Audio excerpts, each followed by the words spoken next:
अब इसमें ध्यान से देखिए बेटा, इस वाले शॉर्ट में देखिए, यहाँ पे आपको मैं एडीएएस के बारे में बताने वाला हूँ, यानी एडीएएस से रिलेटेड जो इंपोर्टेंट क्वेश्चन बनने वाले हैं 2025 के लिए।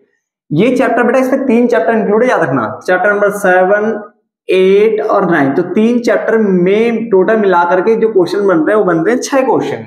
ये 6 क्वेश्चन पढ़ लो, चैप्टर आराम से समझ में आ जाएंगे और इसी के अंदर से क्वेश्चन आने वाला है। ठीक है बच्चा, तो explain the working of investment multiplier, जो कि आपको प्री बोर्ड में भी देखने को मिला था और ये जहां तक सैंपल पेपर में भी पड़ा हुआ है। तो सैंपल पेपर में भी है, ये प्री बोर्ड में भी आया था, इस बार आने के चांसेस हैं इसके। तो explain the working of investment multiplier, ये आपको करना है। नंबर 2, इन्फ्लेशनरी और डिफ्लेशनरी गैप होता क्या है, यानी एक्सेस डिमांड और डेफिशिएंट डिमांड के बारे में पूछ रहा है वो, और साथ ही साथ आपको करेक्ट करना है। मतलब इसमें एक्सेस और डेफिशिएंट डिमांड भी पढ़ते थे ना, तो मतलब मिलता जुलता सारा कॉन्सेप्ट बन जाता है। ठीक है ना, कैसे इसको करेक्ट करोगे, मॉनेटरी पॉलिसी और फिस्कल पॉलिसी, ये दोनों पॉलिसीज के थ्रू आप इसको कैसे करेक्ट करोगे ये बताना है। तो इन्फ्लेशन डिफ्लेशन गैप करके पूछ ले, या एक्सेस डिमांड डेफिशिएंट डिमांड करके पूछ ले, और उनके जो मॉनेटरी या फिस्कल मेजर्स होते हैं वो आपको पता होने चाहिए। क्लियर है? मॉनेटरी मेजर बेटा वही है क्वांटिटेटिव क्वालिटेटिव वाला, सीआरआर एसएलआर एसएलआर जो पढ़ाए थे ना, सब वही है ये।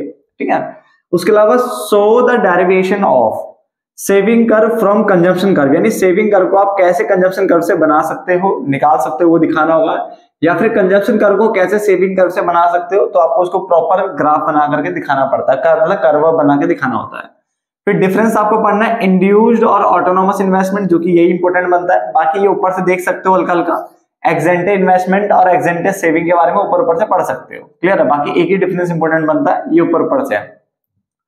टाइप्स ऑफ अनएम्प्लॉयमेंट की बात कर लो तो बेटा 4 तरह की अनएम्प्लॉयमेंट आपने यहाँ पे पढ़ी हुई है, वॉलेंट्री है ना, इनवॉलेंट्री, ये तो 2 मोस्ट इंपोर्टेंट है, वॉलेंट्री इनवॉलेंट्री, वॉलेंट्री और इनवॉलेंट्री वाला तो मोस्ट ज्यादा मतलब मोस्ट इंपोर्टेंट हो गया।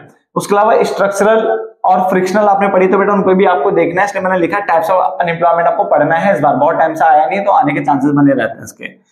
उसके अलावा एडी ग्रेटर देन एएस, अगर मान लो इकोनॉमी के अंदर एग्रीगेट डिमांड ज्यादा है एग्रीगेट सप्लाई से, या फिर एग्रीगेट सप्लाई ज्यादा है एग्रीगेट डिमांड से, इसको ऐसे पढ़ लो, या फिर ऐसे पढ़ लो कि अगर मान लो इन्वेस्टमेंट ज्यादा है सेविंग से, या फिर सेविंग ज्यादा है इन्वेस्टमेंट से, तो ऐसे केस में हम उसको कैसे डील करते हैं, क्या क्या होता है वो सब बताना होता है। ठीक है, तो ये आपको बिल्कुल बहुत अच्छे से पता होना चाहिए।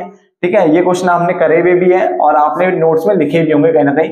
तो एडी ग्रेटर देन एएस या फिर एएस ग्रेटर देन एडी, कोई सा भी सिचुएशन चारों में से एक आ जाता है पेपर में। ठीक है ना, या फिर इन्वेस्टमेंट ज्यादा है सेविंग से, या सेविंग ज्यादा इन्वेस्टमेंट से। क्लियर? नोट डाउन कर लो बेटा फटाफट से, इस बार अच्छे नंबर लेके आने हैं।